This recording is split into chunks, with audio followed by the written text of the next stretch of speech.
पेशवाई मधल्या मूल्यांचं विचारांचं नूतनीकरण हे अखिल भारतीय मध्ये आपल्याला होताना दिसतंय. हे आहे अखिल भारतीय साहित्य संमेलनाचं अंमळनेरचं बोधचिन्ह. तर असं वाटतं की सत्यनारायणाची महापूजा मांडलीये काय जी पेशवाईत सुरू झालेली आहे. अखिल भारतीय मराठी साहित्य संमेलन दुसरं तिसरं काय नाही.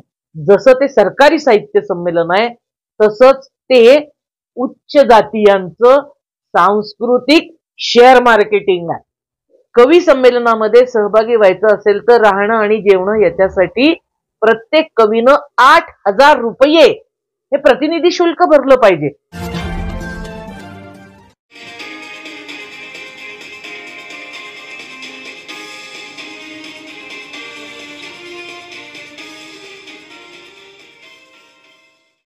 सत्य की जय हो.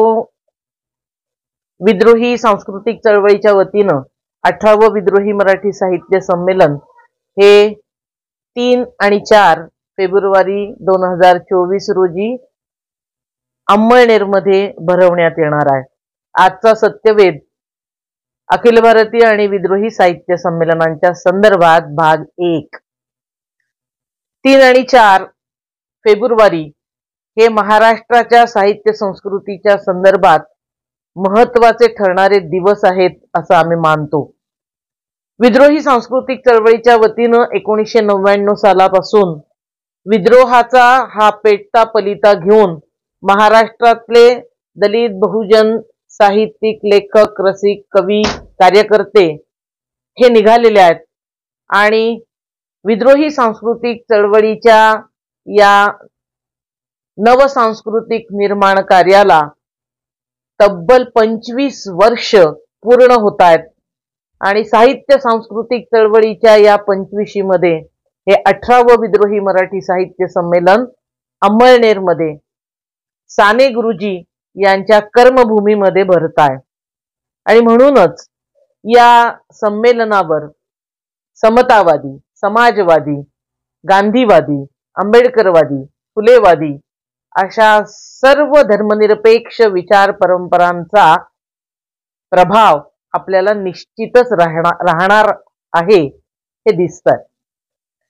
साने गुरुजी यांची 2 अजरामर गीत आहेत.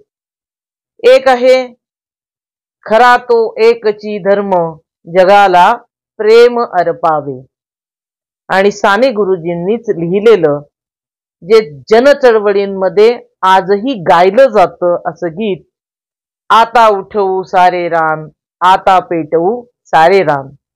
विद्रोही सांस्कृतिक चळवळीच्या सर्व कार्यकर्त्यांना असं वाटतं की हो 2024 साल हे खरोखरच साने गुरुजींच्या शब्दात आता पेटवू सारे रान, आता हे रान पेटवण्याचा दिवस, रान पेटवण्याचा संपूर्ण एक संदर्भ हा 2024 ला लाभलाय असं आम्ही मानतोय. आणि हे रान पेटवणं ते केवळ राजकीय नाही. आपल्याला हे रान पेटवायचंय विषमतेच्या विरोधात. आपल्याला हे रान पेटवावं लागेल भांडवलशाहीच्या विरोधात. आपल्याला हे रान पेटवावं लागेल फॅसिझमच्या विरोधात. आणि म्हणून मानवी जीवनाच्या सर्व क्षेत्रांमध्ये, मानवी जीवनाला स्पर्श करणाऱ्या सर्व क्षेत्रामध्ये आपल्याला हे विद्रोहाचं रान पेटवलं पाहिजे. आणि हाच हेतू ठेवून 18वं विद्रोही मराठी साहित्य संमेलन साने गुरुजींच्या कर्मभूमीमध्ये भरताय. आपण पाहतोय एकीकडे काय घडतंय समाजात. आम्ही या संमेलनाची थीम किंवा या संमेलनाचं आशय सूत्र हे कोणतं ठेवणार आहोत. 2 वैचारिक स्तंभ आहेत, 2 विचार आहेत ज्यांचं सूत्र हे आमचं आशय सूत्र 18व्या विद्रोही मराठी साहित्य संमेलनाचं राहणार आहे. एक तर हेच की प्रेममय सत्य धर्मावर आधारित साहित्य संस्कृतीचं निर्माण ही आमची टॅगलाईन आहे. आम्ही हे सांगतो आहोत की आम्हाला लोकशाही मूल्यांचा जागर हे आमचं विषय सूत्र 18व्या विद्रोही मराठी साहित्य संमेलनामध्ये राहणार आहे. आणि त्याचं महत्वाचं कारण देशामध्ये ब्राह्मणी फॅसिस्ट शक्तींनी खोट्या धर्माचा आधार घेत खऱ्या धर्माला मागे सारण्याचा प्रयत्न मोठ्या प्रमाणावर चालवलेला. धर्म म्हणजे हिंसेचं प्रतीक बनवायचं, धर्म म्हणजे उन्मादाचं प्रतीक बनवायचं, धर्म म्हणजे इतर माणसांना तुच्छ लेखणारं प्रतीक बनवायचं, धर्म म्हणजे स्त्रियांना घरात कोंबणारी वस्तू बनवायचं, असा एक माहोल देशभर आपल्याला पसरवला जाताना दिसतोय. आणि याच्यातूनच परधर्माचा द्वेष, अल्पसंख्याकांचा द्वेष, ही संस्कृती पसरवण्याचा प्रयत्न एकीकडे होतोय. आणि म्हणून साने गुरुजी म्हणतायत त्या पद्धतीनं धर्म हा नेहमीच प्रेमावर, इतरांबद्दलच्या प्रतिष्ठेच्या संदर्भात, इतरांना गृहीत धरून नव्हे, सर्व मानव, अखिल मानव गुण्या गोविंदानं राहतील असा विचार हा धर्माचा असला पाहिजे. हे आपल्याला इथल्या सर्व समतावादी नायकांनी सांगितलंय. 19व्या शतकात महात्मा ज्योतिबा फुल्यांनी सार्वजनिक सत्य धर्माच्या निमित्तानं प्रेममय धर्म, मंगलमय धर्म, ममत्व सांगणारा धर्म, सर्व माणसांना जोडणारा धर्म याची संकल्पना 19व्या शतकात सांगितलेली आपल्याला दिसते. 20व्या शतकात डॉक्टर बाबासाहेब आंबेडकरांनी सुद्धा आपल्याला धम्म म्हणजे नीती हा नवा सांस्कृतिक पर्याय दिलेला दिसतो. आणि या सर्व धर्मांच्या चर्चेमध्ये साने गुरुजी एका गीतातून आपल्याला खरा तो एकची धर्म जगाला प्रेम अर्पावे, म्हणजे धर्माचं सार प्रेम हा आहे. प्रेमाच्या आधारावर धर्म उभा असला पाहिजे. आज आपण पाहतोय द्वेषालाच धर्म मानणारी संस्कृती वाढतीये. आणि म्हणून 24 सालामध्ये भरत असलेलं 18वं विद्रोही साहित्य संमेलन अंमळनेरमध्ये हा नारा देणार आहे, खरा तो एकची धर्म, धर्म सत्यावरच उभा असला पाहिजे. हा विद्रोही सांस्कृतिक चळवळीचा आग्रह यंदाच्या वर्षी राहणार आहे. विद्रोही सांस्कृतिक चळवळीनं एक वैचारिक भूमिका 1999 सालापासून घेतलीये. आणि ती अर्थातच महात्मा ज्योतिबा फुले यांनी ग्रंथकार सभेला लिहिलेल्या पत्राला अनुलक्षून. हो, आम्ही अभिमानानं हे सांगतो की विद्रोही सांस्कृतिक चळवळीचा जाहीरनामा कोणता, एका वाक्यात उत्तर द्यायचं झालं तर न्यायमूर्ती रानडेंनी ग्रंथकार सभेत सहभागी व्हा म्हणून महात्मा फुलेंना पत्र लिहिलं. आणि त्या पत्राच्या उत्तरादाखल महात्मा फुल्यांनी जे पत्र ग्रंथकार सभेला पाठवलं तो विद्रोही सांस्कृतिक चळवळीचा जाहीरनामा. फुले त्याच्यात भूमिका घेतात. आणि जी भूमिका आज आम्ही फुल्यांचे, बाबासाहेबांचे अनुयायी, वारसदार पुढे घेऊन चाललोय साहित्य संस्कृतीच्या क्षेत्रामध्ये. काय म्हणणं होतं, महात्मा फुले या पत्रात आपल्याला सांगतायत की ते संमेलन आपलं संमेलन नाही. का नाही? कारण ते घालमोड्या दाद्यांचं संमेलन आहे, ते कलमकसाई लोकांचं संमेलन आहे. त्यांच्या ग्रंथांमधून अखिल मानवाचं हित होईल याचं बीज ग्रंथकर्त्यांनी शोधलेलं नाही. फुले आम्हाला सांगतायत साहित्य कोणतं, साहित्य कशाला म्हणायचं, साहित्य तेच खरं साहित्य असतं ज्याच्यातून अखिल मानवाचं हित होईल. याची बीज साहित्यातून, मग कवितेतून असतील, कथेतून असतील, निबंधातून असतील, वैचारिक साहित्यातून असतील, कादंबरीतून असतील, तुमच्या सर्व लेखनाचा सार अखिल मानवाचं हित व्हावं हा असेल ते खरं साहित्य असतं. हे महात्मा फुल्यांनी सांगितलं. ते सांगतात तिथे जमणारे ग्रंथकार जे आहेत ते विशिष्ट वर्णातून, जातीतून आलेले आहेत आणि स्वजातीची उन्नती हाच त्यांचा मार्ग त्यांना वाटतोय. अखिल मानवाचं हित ते पाहत नाहीत. म्हणून तुमच्या ग्रंथकार सभांमध्ये आम्ही सहभागी होऊ इच्छित नाही, हे फुल्यांनी सांगितलं. आणि फुले पुढे असं म्हणतात, तुमचं संमेलन म्हणजे काय, उंटावरून शेळ्या वळणाऱ्यांचं संमेलन आहे. हे तुमचा आणि जनतेचा संबंध नाही, तुमच्या साहित्याचा आणि जनतेचा संबंध नाही. हे फुलेंनी 19व्या शतकात सांगितलं. 20व्या शतकात आपल्याला अनुभव काय आहे? अखिल भारतीय मराठी साहित्य संमेलन फार 97-98 अशी भरलेली आहेत. आणि या सर्व साहित्य संमेलनाचा इतिहास फुले सांगत होते तिथेच फिरताना दिसतोय. त्यांचे ग्रंथकार आजही जनवादी भूमिका घेऊन लिहिताना बोलताना आपल्याला दिसत नाही. समकालीन घडणाऱ्या घटनांवर भाष्य करणं, अभिव्यक्त होणं हे साहित्यिकाचं काम आहे, हे लेखकाचं काम आहे. आपल्या भोवतालच्या जनतेचे वेदना, दुःख, प्रश्न आणि त्यांचे आनंदाचे प्रसंग हे साहित्यामध्ये आले पाहिजेत, हे लेखकाचं साहित्यिकाचं काम आहे. परंतु आजही जे स्वतःला प्रमुख प्रवाह मानतायत त्याच्यामध्ये प्रमुख प्रवाहात जगणाऱ्या लोकांना स्थान असलेलं आपल्याला दिसत नाही. महात्मा फुले जे म्हणत होते की अखिल मानवाचं हिताचं बीज तुमच्या ग्रंथांमध्ये नाही, त्याचा अनुभव आम्हाला आजही अखिल भारतीयच्या संपूर्ण व्यवहारातून दिसतोय. फार जुनं नको, फार जुनं काढायचं झालं तर खूप आहे. सगळी पहिली 60 संमेलनं ही त्याचे अध्यक्ष हे विशिष्ट जातीचीच लोक कशी काय, विशिष्ट जातीचे पुरुषच कसे काय, म्हणजे टीका झाली की तुमच्या संमेलनाच्या अध्यक्ष 4 चौघीच कशा काय. मोठ्या संख्येनं स्त्रिया लिहितायत, पण संमेलनाच्या अध्यक्ष करण्याचं साधं औदार्य हे त्यांच्यापाशी नाही. हे आपल्याला व्यवहार दिसतोय. हा जुना व्यवहार घटकाभर आपण बाजूला ठेवूयात. मागची 3 संमेलनं, नाशिकचं, उदगीरचं, वर्ध्याचं, ही सर्व संमेलनं विद्रोही सांस्कृतिक चळवळीनं अखिल भारतीयच्या आमने सामने घेतलेली आहेत. आमने सामने संमेलन घेणं हेही महत्वाचं असतं. विचारांचं ध्रुवीकरण झालं पाहिजे. कोण काय विचार करताय, कोण कुठल्या संस्कृतीचे वाहक आहेत हे या निमित्तानं कळत असतं. नाशिकचा, उदगीरचा, वर्ध्याचा त्यांचा साहित्य व्यवहार काय राहिलाय, मुळात साहित्य व्यवहार राहिलाय का, हाच विद्रोहींचा सवाल आहे. याचं कारण अखिल भारतीय मराठी साहित्य संमेलन नावाची संपूर्ण प्रक्रियाच सरकारनं ताब्यात घेतलेली आहे, शासनानं ताब्यात घेतलेली आहे. कलेक्टर बसतात, कुठून कुठून फंड गोळा करायचे, ते शाळांना पत्र लिहितायत की शाळांमध्ये काय काय तुम्ही करा, शाळा कशा सहभागी दिंडीमध्ये करून घ्या. शासन अनुदान देतंय आणि त्या अख्ख्या अनुदानावर संमेलनं चालली आहेत. या सगळ्यामध्ये तुम्हाला कविता सादर करायची आहे, याही संमेलनामध्ये कवी संमेलनामध्ये सहभागी व्हायचं असेल तर राहणं आणि जेवण याच्यासाठी प्रत्येक कवीनं 8,000 रुपये हे प्रतिनिधी शुल्क भरलं पाहिजे.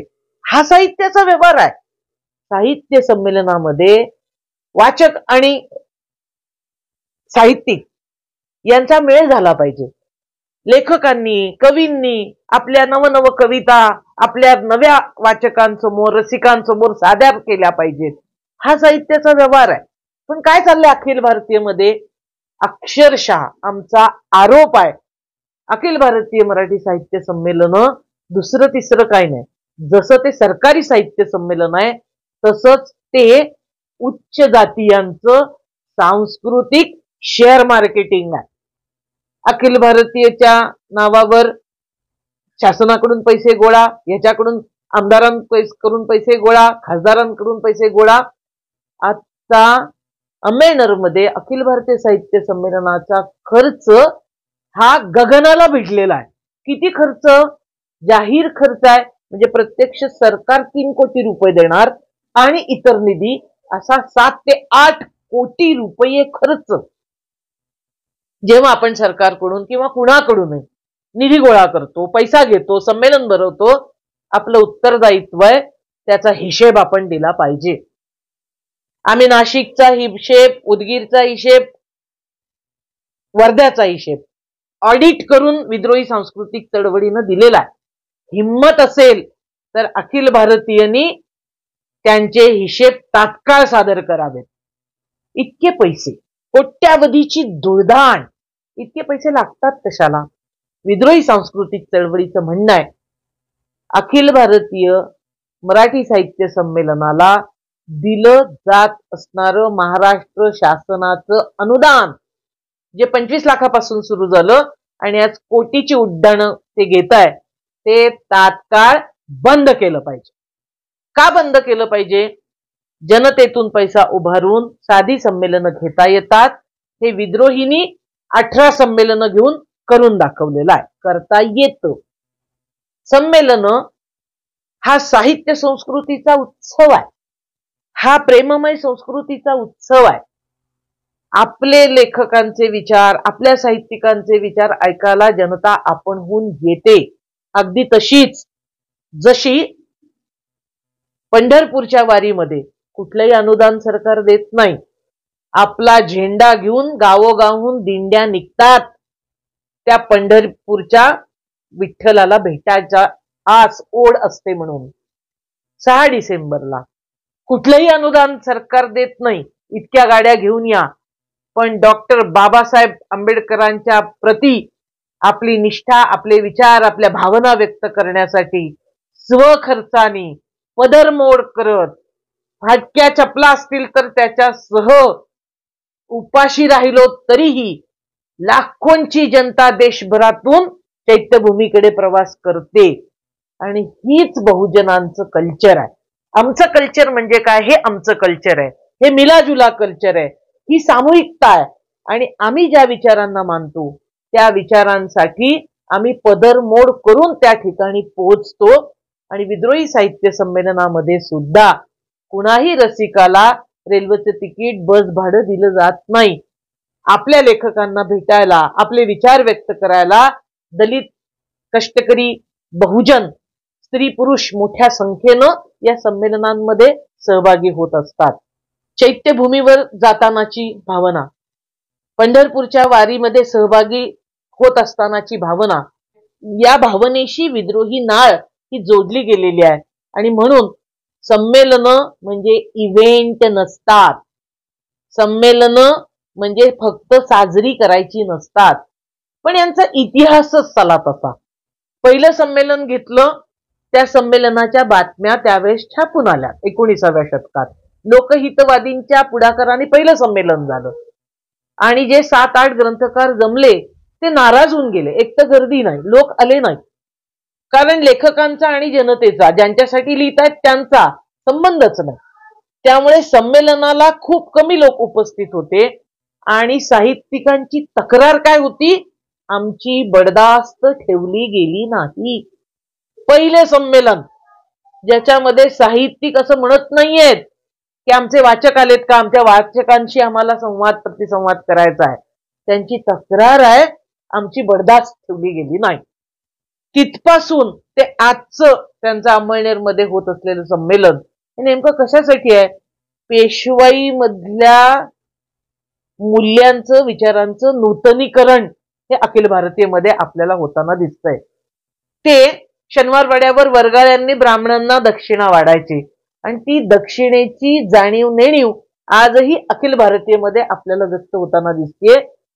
मोठमोठ्या बिदागीची पाकिटं द्यायची, एवढ्यासाठीच जमावणं हा जणू काही त्यांचा व्यवहार राहिलाय. आणि पैसा आणि पैशाच्या भोवती सगळं अखिल भारतीय आज आपल्याला उभं राहताना दिसतंय.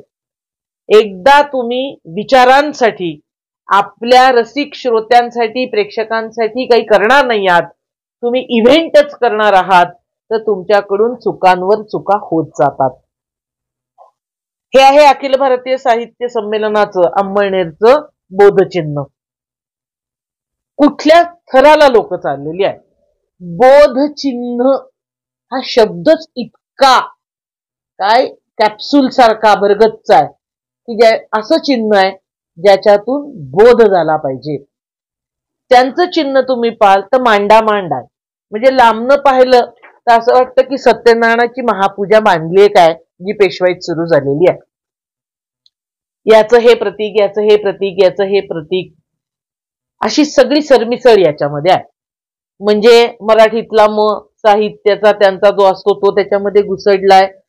संबळ, तिथलं लोकल वाद्य, पावरी किंवा तारपा हे त्याच्यामध्ये घुसवलंय.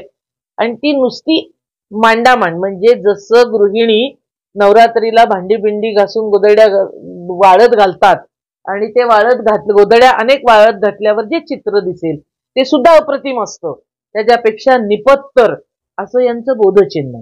जळगावचं प्रतीक काय तर केळीची पानं, एवढंच सांस्कृतिक वैभव.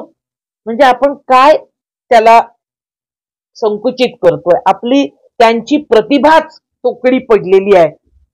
ह्याच्यामध्ये बोधचिन्हामध्ये ही अशी सगळी सरमिसळ केल्यानंतर हे बोधचिन्ह मुळात बोधचिन्ह नाहीच, ही 4-2 प्रतीक एकत्रित करून केलेली गोष्ट आहे. हे का होतं याचं कारण तुमचं मन आणि तुमचा विचार त्या प्रक्रियेत नाही. मग मन आणि विचार तुमचे कुठे गुंतलेले आहेत, तर किती पैसा गोळा करायचा, किती इव्हेंट साजरा करायचा, किती टेंट उभारायचे, काय पद्धतीचं पंचपंक्वान्नाचं जेवण द्यायचं, हीच गोष्ट प्राधान्याची राहिली आहे. आणि त्यामुळे साहित्य व्यवहार मोठी गोष्ट आहे. साहित्य व्यवहार त्यात खूप गोष्टी येतात, तोच आपल्याला अखिल भारतीय मधून वजा होताना दिसतोय. आणि अशा सगळ्या संमेलनांवर विद्रोही सांस्कृतिक चळवळीचं आव्हान आहे उभ्या महाराष्ट्रातल्या सर्व लोकांना, की अशा साहित्य संमेलनांवर महात्मा फुल्यांनी मेळ बसत नाही म्हणून तुमच्या ग्रंथकारां संमेलनामध्ये येत नाही हे म्हटलं, ही भूमिका घेत अखिल भारतीयवर बहिष्कार टाकला पाहिजे. तिथे आम्ही जाणार नाही ही आपली भूमिका असली पाहिजे. संमेलन होतात त्या त्या ठिकाणी तिथले त्यांचे जे मंत्री असतात स्वागताध्यक्ष बनतात.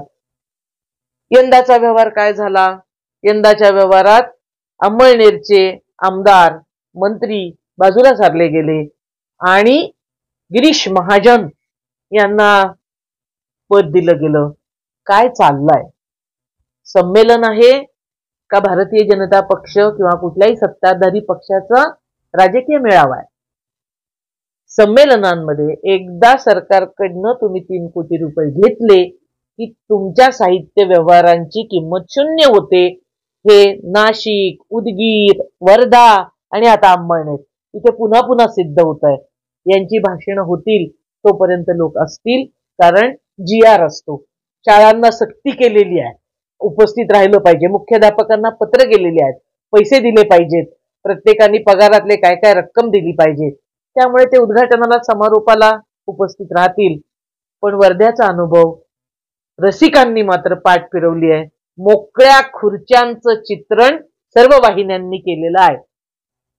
आणि आम्हाला खात्री आहे 18वं विद्रोही मराठी साहित्य संमेलन ग्रामीण साहित्याचे सरसेनापतींपैकी एक असणारे डॉक्टर वासुदेव मुलाटे सर, ज्यांचे 39 ग्रंथ प्रसिद्ध आहेत, ज्यांनी ग्रामीण साहित्य प्रवाह हा मराठीतला कसा वेगळा आहे त्याची सैद्धांतिक मांडणी, संशोधनात्मक लेखन हे मुलाटे सरांनी आपल्याला केलेलं दिसतं.